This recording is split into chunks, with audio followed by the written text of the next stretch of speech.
창세기 12장에는 신구약을 막론하고 매우 중요한 사건이 기록되어 있습니다.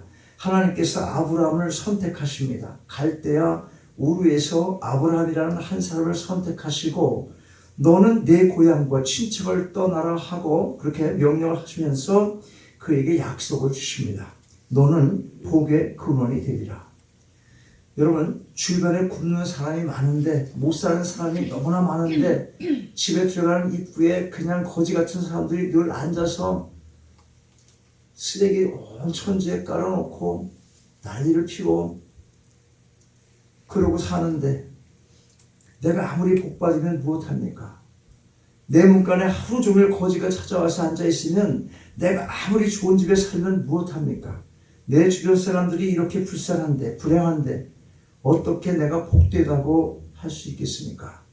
오늘 하나님께서 주시고자 하는 복은 오히려 좀 더 적극적으로 생각하면 나로 인해서 다른 사람이 행복해지는 것입니다. 나로 인해 다른 사람이 복을 받는 것입니다. 그러할 때 바로 내가 복된 것입니다. 이것을 성경은 복의 근원이 되리라고 한 것입니다. 나로 인해서 다른 사람이 복을 받게 되는 삶, 성경에 많은 믿음의 사람들이 이런 삶을 살았습니다. 아브라함은 한평생 발 붙일 만큼도 땅을 얻지 못하고 나그네로 살았습니다. 부자도 아니고 자식이 많은 사람도 아닙니다. 출세, 권세 없습니다. 한평생 천막 걷어지고 돌아다니면서 이리 옮기고 저리 옮기고 유목민으로 이리 방황하고 저리 방황하고 이리 쫓기고 저리 쫓기면서 한평생을 살았습니다. 그러나 그는 복의 근원이 되었던 것입니다. 아브라함으로 인해서 모든 민족, 모든 나라가, 모든 사람이 복을 받게 되었습니다. 일본에 어떤 의사가 쓴 내내혁명이라는 책이 있는데 이 책은 인생의 가장 중요한 것은 건강이라고 말하면서 어떻게 하면 건강하게 살 수 있을까라고 하는 것을 연구했습니다. 그는 요약해서 이렇게 말합니다. 첫째는 피곤치 않게 사는 것이다. 무슨 일이든지 너무 무리하지 말고 몰두하지 말고 피곤치 않게 건강을 돌보며 사는 것. 그게 첫 번째. 두 번째는 적절하게 잠을 자야 된다. 잠까지 설치면서 뭘 하겠다는 것은 미련한 짓이다. 세 번째는 식욕을 절제해야 한다. 먹고 싶을 때 잔뜩 먹고 내가 지금 먹기 싫어. 나 오늘 먹기 싫어서 그냥 뭐 먹고 왔어 오늘. 나 아침에 일어나도 자꾸 먹는 게 아침에 이렇게 부담스러운데 그냥 시리얼 조금 요만큼 치워 먹고 왔어요. 이 사람은 아침에 뭘 많이 주면 아침에 굉장히 부담스러워. 나를 위해서 주는데 나는 짜증이 나는 거야. 왜 이렇게 많이 주냐고 아침에 그냥. 그 고마운 것도 아니야 하나도.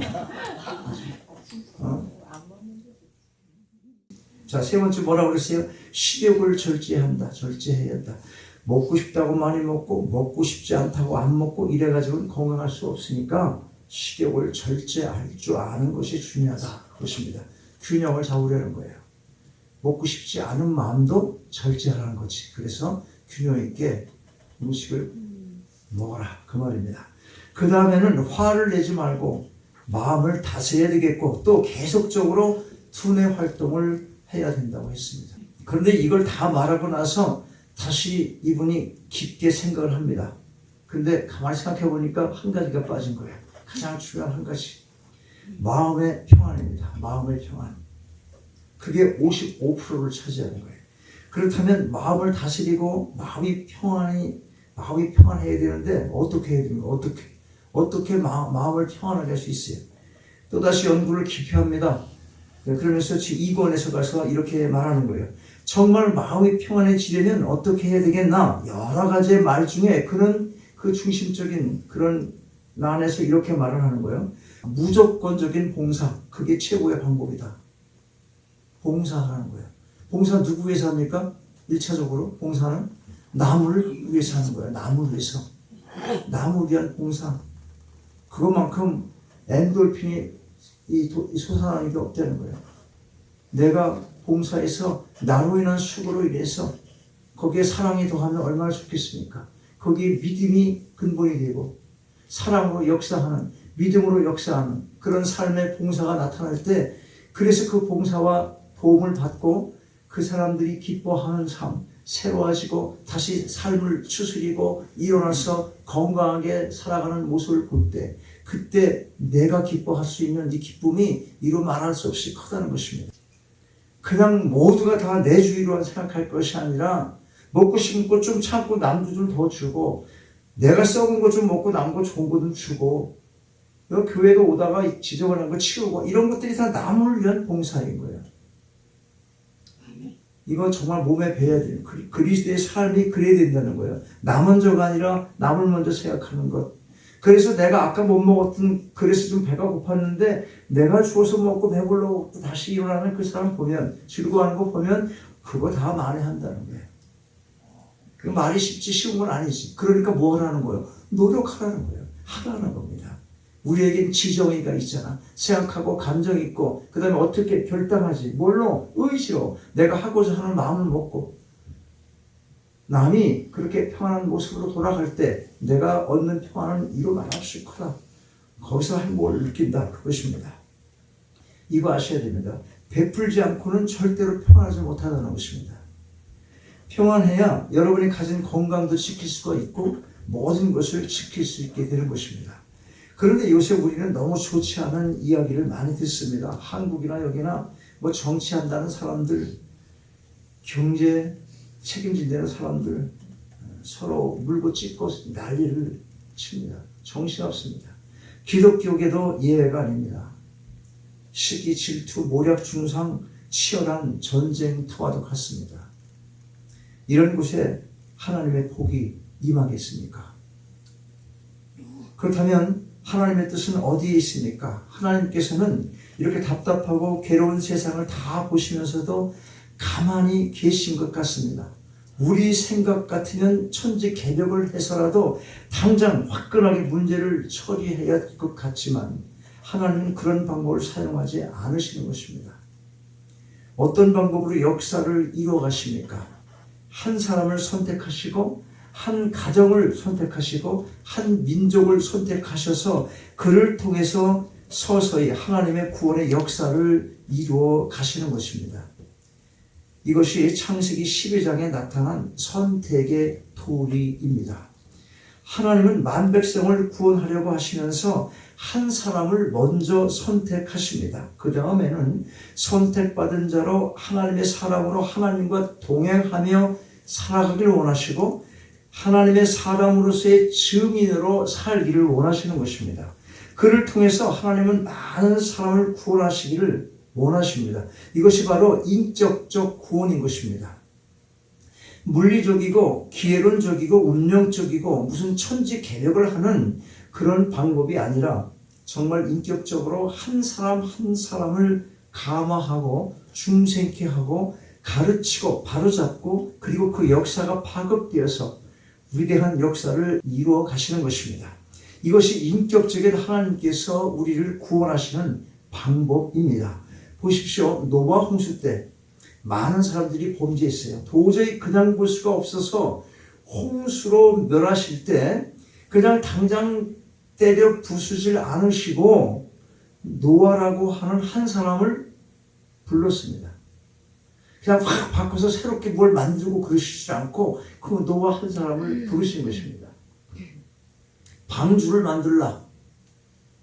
방주 만드는데 120년 걸렸어요. 그런데 우리가 알 것은 이 긴 세월이 걸렸다는 것만 생각해서는 안 되는 거예요. 방주 하나 만드는데 120년이나 걸렸어. 그것만 생각할 게 아니라 그 120년은 집행유예의 기간이었던 것입니다. 그거 만드는 동안 이것들이 정신을 차리나 보자. 선교 기간이고 구원을 기다리는 기간이었습니다. 노아의 식구들을 통해서 전체가 감동 감화돼서 이 진노를 면하고 구원받기를 원하는 하나님의 경륜이 거기 있었던 것입니다. 그러나 저들은 이것을 이루지 못했습니다. 노아의 8 식구만 구원받고 나머지는 다 홍수에 죽고 말았습니다. 또한 출애굽기를 보면 이스라엘 백성이 크게 범죄했을 때 하나님께서 진노하십니다. 당장 전부 진멸하겠다고 하시는데 한 사람 모세가 하나님 앞에 서서 정이 그러시려거든 내 생명을 먼저 취하십시오. 간절히 하나님 앞에 중보적인 기도를 하니까 하나님께서 그 진노를 거두시는 것을 볼 수가 있습니다. 지난번에 우리가 하나님은 변하지 않는다라는 그런 교리를 배웠는데 잘 기억해야 돼요. 하나님의 그 변하지 않는다는 의미는 하나님의 어떤 일을 목표해서 그걸 갈 때 그걸 취소하지 않는다는 얘기예요. 그러니까 우리가 무슨 잘못을 하고 그가 벌하시려고 그러는데 해결을 하고 우리가 마음을 돌이키면 하나님이 그 마음을 받아 왜 감동이시고 우리와 공유되는 속성을 갖고 계시기 때문에 그런 거예요. 하나님께서 긍휼을 베푸시는 것입니다. 하나님 괜찮아. 네가 기도해도 소용없어. 그렇게 생각하면 안 되는 그거 아니에요. 여러분이 잘못이 돼서 회개하면 하나님은 돌이키시는 거예요. 변하지 않는다는 것은 하나님으로 궁극적으로 하나님께서 이루시고자 하는 목적을 완수하신다는 것, 잘못된 것도 합하여 서로 이루어 가신다는 것을 의미할 뿐인 것입니다. 잘 기억하십시오. 그러니까 여러분 한 번 구원하셨으면 어떻게 되는 거예요? 그거는 영원한 거예요. 변하지 않는다는 거예요. 그것은. 그걸 잘 분별할 수 있어야 되겠어요. 어쨌든 하나님께서 모세의 그 간절한 기도, 내 생명을 차라리 취하세요. 이런 간절함의 어떤 소망을 아시고 그 중보적인 그런 기도를 통해서 진노를 거두셨습니다. 요셉은 분명히 애굽으로 팔려간 하나의 노예입니다. 보디발이라고 하는 사람의 집에 팔려간 노예이지만 그 요셉이 거기서 하나님 앞에 신앙적으로 바로 서고 윤리 도덕적으로 바로 서고 하나님의 사람으로 살아갈 때 하나님께서는 요셉을 위해서 그 집에 복을 내리셨습니다. 그 집 보디발의 아내가 요염한 여자였습니다. 남자도 우상을 섬기는 사람으로 정말 복받을 일이라고는 전혀 없는 집안이었습니다. 그러나 요셉이 그 집에 있는 동안 그로 말미암아 하나님께서 그 가정에 복을 주셨던 것입니다. 요셉이 복의 근원이었던 겁니다. 소돔 고모라가 멸망할 때도 하나님은 의인 10명을 찾으셨습니다. 의인 10명만 있으면 이 성을 사하리라. 그러나 10명이 없었습니다.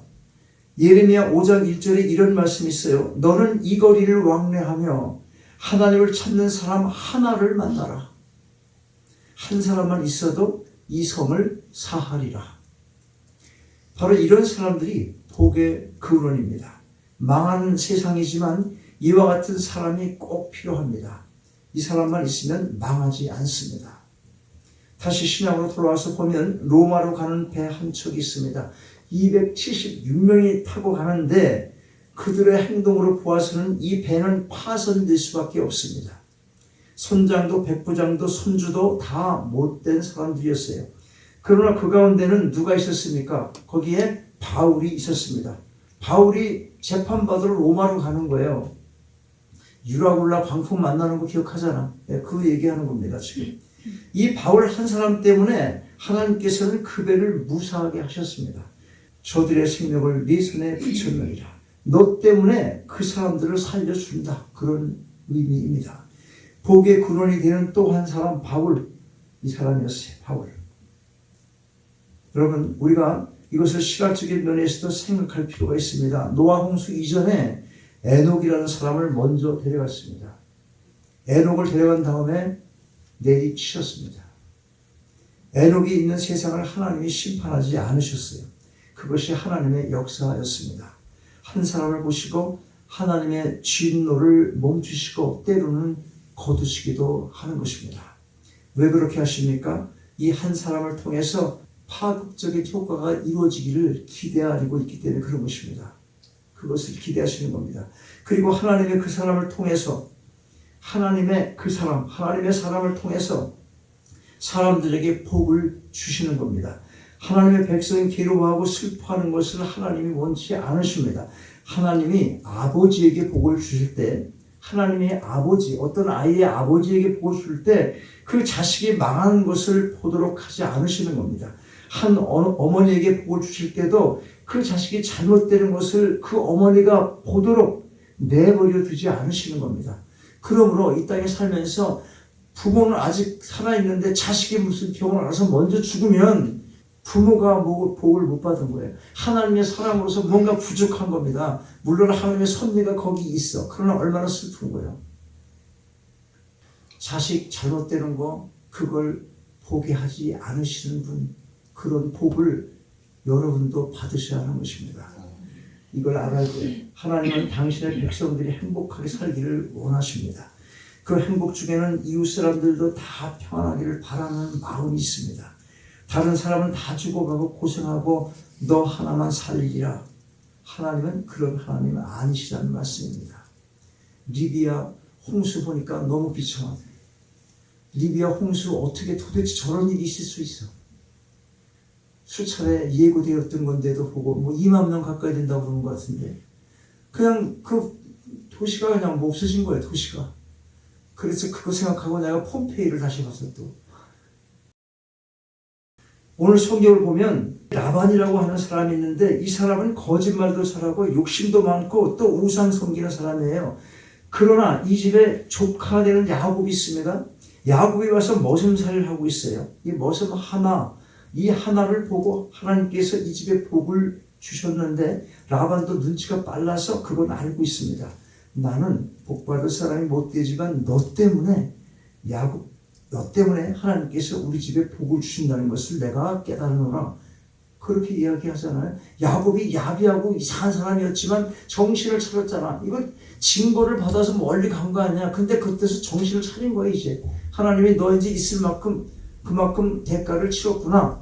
고생 많이 했잖아 야곱이. 그 진실하게 하나님께 돌아오니까 하나님께서 그 야곱을 보고 이 집에 라반의 집에 복을 내려주는 거예요 지금.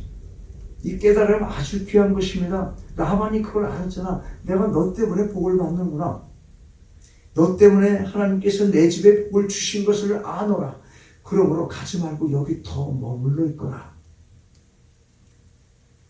여러분 어느 사회에 가고 어느 교회에 갔는데 그 사람들이 나를 나가기를 원하는 사람이 되길 원합니까? 아니야. 너 여기 있어야 돼. 붙들어서 내가 빠지 못해. 아니면 억지로라도 앉아야 되는 그런 사람이 되길 원합니까? 후자요. 나가고 싶을 때 가는 교회가 좋아요. 그런 교회가 좋겠습니까? 아이고 지겨워. 그러고 잘 갔어. 그런 소리 들으면 안 되지. 교회뿐만 아니라 일반 사회에서 마찬가지. 어느 모임에서 그 사람 빠지니까 알트니가 빠진 것 같아. 그렇게 살면 안 되잖아요. 야곱은 하나님의 사람입니다. 하나님을 믿으며 진리 안에 살고 진실하게 살고 충성되게 살았습니다. 하나님께서 야곱을 보시고 라반의 집에 복을 주신 것입니다. 여러분 어느 때든지 그랬지만 지도자 한 사람 참 중요합니다. 늘 말하지 않습니까? 요새 와서 리더십이라고 하는 학문들이 많이 발전하고 있지만 알고 보면 다 세상의 가치관에서 출발을 한 것입니다. 그것이 다 교회로 많이 들어왔어요. 우리에게 필요한 사람은 그런 세상적인 경영인이 아니라 오늘 여기 신앙적인 경영인, 신앙적인 지도자가 필요한 것입니다. 하나님이 오실 때 그 사람을 보고 그 회사에 복을 내리고 하나님이 그 사람을 보고 그 가정에 복을 내리고 그 한 사람이 인하여 그 민족에게 복을 내리실 수 있는 그런 복의 근원이 되는 사람이 필요한 것입니다. 여러분 세상이 참으로 어둡습니다. 우리 눈에 우리 귀에 들리는 거 다 못마땅합니다. 그러나 문제 세상으로 돌릴 것이 아니라 나 하나의 문제인 것입니다. 내가 복의 근원이 될 때 내가 속한 교회가 살고 내가 있는 일터가 살고 내가 있는 가정이 살게 되는 것입니다.